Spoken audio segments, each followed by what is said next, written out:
আসসালামু আলাইকুম রহমতুল্লাহি আবরাকাতু। বেড়েছে চোর, বেড়েছে চুরি, বেড়েছে ছিনতাই, বেড়েছে ছিনতাইকারী। সুপ্রিয় দর্শক শ্রোতা, বলছিলাম বরিশালের আগলছাড়া থানার বাগধা ইউনিয়নের কথা। এখানে দুটি চোরে 3টি ভ্যান চুরি করার একটি আকস্মিক ঘটনা ঘটেছে।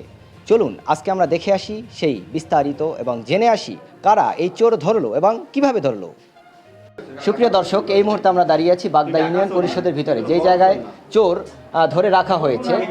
চোর ধরার সাথে সরাসরি জড়িত আছে রায়হান। আমরা তাকে এসে পেয়েছি এখানে, তিনি নিয়ে এসেছেন বাগদা ইউনিয়ন পরিষদে। তো রায়হানের কাছে আমরা জানতে চাচ্ছি কিভাবে চোর ধরা হয়েছে। আমরা যখন এই চোরের ধরার জন্য যাইতেছিলাম কোটালীপাড়া, এখানে যে সিসি ক্যামেরা আমরা পাই কিনা, তারপর আমার যে খালাতো ভাই যার ভ্যান, সে আর কি আমাদের বলতেছিল, বারবার ফোন দিতেছিল যে ভাই তাড়াতাড়ি আসেন, আমরা সিসি ক্যামেরা ফুটেজ দেখে যে কি ধরতে পারি কিনা। তো আমরা ওইখানে যাওয়ার পথেই আমার খালাতো ভাই যে ছিল, ও আর কি দেখতে পায় যে মাহিন্ডুতে আসে। জি মাহিন্ডুর থেকে এসে নামছে, যখন দেখতে চাইছে ও, তখন মানে যখন বলছে যে ওই চোর যাইতেছে, তখন ও দৌড় দিছে। দৌড় দেওয়ার পর আমরা সবাই যাই হাতে হাতে ধরছি। কি চুরি করছিল ওরা আসলে? ওরা আসলে ভ্যান চুরি করছে, মোটর ভ্যান। কয়টা? একটা ভ্যান চুরি করছে আমাদের এদিক থেকে, আর স্বীকারোক্ত গেছে যে আরও ভ্যান 2টা চুরি করছে। মোট 3টা ভ্যান? মোট 3টা ভ্যান। আচ্ছা, ওই যে ভ্যানটা চুরি করছে ওটা কার ভ্যান? আপনার? আমার খালুর ভ্যান। আপনার খালুর ভ্যান? হ্যাঁ। ভ্যানটা কার? আপনি চালান? ভ্যানটা এই যে এই চালক। প্রিয় দর্শক, এই হচ্ছে আমাদের সেই চালক যার কাছ থেকে ভ্যানটি সরাসরি চোরে নিয়ে গেছেন। তো এবার আমরা একটু যদি চোরের দিকে যাই, একটু এদিকে নিয়ে আসেন।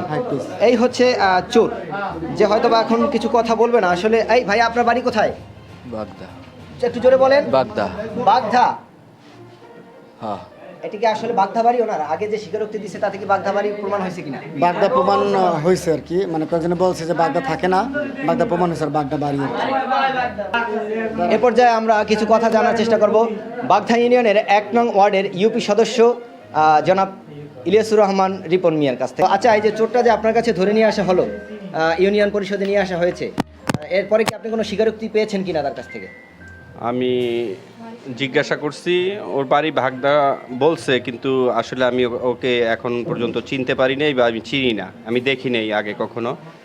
আর ও স্বীকার করছে ও 2 মাস যাবৎ চুরি করে। ও টোটাল 3টা ভ্যান চুরি করছে, ঠিক আছে? 3টা ভ্যান চুরি কইরা 3টা জমা দিছে ওই যে খালের ওপরে সোয়াগ্রাম কার কাছে জমা দিছে, তার কাছ থেকে নাকি ও 13,000 টাকা আনছে, আবার আজকে টাকা দেওয়ার কথা। এখন ও টোটালে 3টা ভ্যান চুরি করছে, ওর মুখের স্বীকারোক্তি। ওর সাথে আর কয়জন ছিল? ও কি এরকম? ও ওর সাথে আরো 3জন ছিল, 3জন। আরো 3জন? এই একজন, আর আমরা দরজা একজন দেখেছি, আর আর ওই যে ভ্যান যে বিক্রি করে যার কাছে রাখে সে একজন। জি। আরো একজন আছে ওদের সাথে। আরো একজন আছে। আচ্ছা, তো আপাতত এর ব্যাপারে কোনো পদক্ষেপ নেওয়া হয়েছে কিনা? না, এই ব্যাপারে কোনো পদক্ষেপ নেওয়া হয় নাই। এটা জোহরের নামাজ, তো জোহরের নামাজের পর চেয়ারম্যানের সাথে আলাপ করে, ঠিক আছে, প্রশাসনিক ব্যবস্থা নেব আমরা।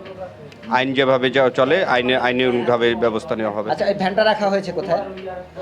ও বলতেছে যে সোয়াগ্রাম রাখছে। এখন কার কাছে সোয়াগ্রাম? ওদের যে মানে চুরি কইরা যার কাছে রাখে তার কাছেই রাখছে, ওই সোয়াগ্রামে বাড়ি ওর। জি, মানে ওই ভ্যানটা এখনো নাম কি ওই সোয়াগ্রাম? তার নাম কি? নামটা তো বলতে পারি না, মুরব্বী এক লোক, নামটা জানি না। আচ্ছা, ওই ভ্যানটা এখনো পর্যন্ত আপনাদের কাছে জমা হয় নাই? না, কোনো ভ্যান আমাদের কাছে জমা হয় নাই। প্রিয় দর্শক, খলিল শাহর কাছ থেকে আমরা জানতে পেলাম তার চোরের পকেটে একটা ভ্যান, একটা চাবি পাওয়া গেছে। এই একটা চাবি দিয়ে নাকি চালাতে পারে এবং চালিয়ে দেখেছে। তো এটার দ্বারা প্রমাণ হচ্ছে যে চুরি করার পিছনে এটি একটি মূল্যবান হাতিয়ার। আশা করি এটি আমাদের যে এই ওয়ার্ডের দায়িত্বশীল রয়েছে তার কাছে জমা দিবেন। এরপরে আইনি ব্যবস্থা নেওয়ার কথা বলেছেন আমাদের ওয়ার্ডের যে সদস্য, ইউপি সদস্য, তিনি বলেছেন যে নামাজের সময় চলছে, নামাজের সময় পরে ইউনিয়ন পরিষদ চেয়ারম্যানের সাথে যোগাযোগ করার পরে সর্বোচ্চ আইনি ব্যবস্থা নেবেন এবং যত দ্রুত সম্ভব এই ভ্যানগুলো উদ্ধার করার চেষ্টা করবেন। শরাফত হাওলাদার, 10 দিক।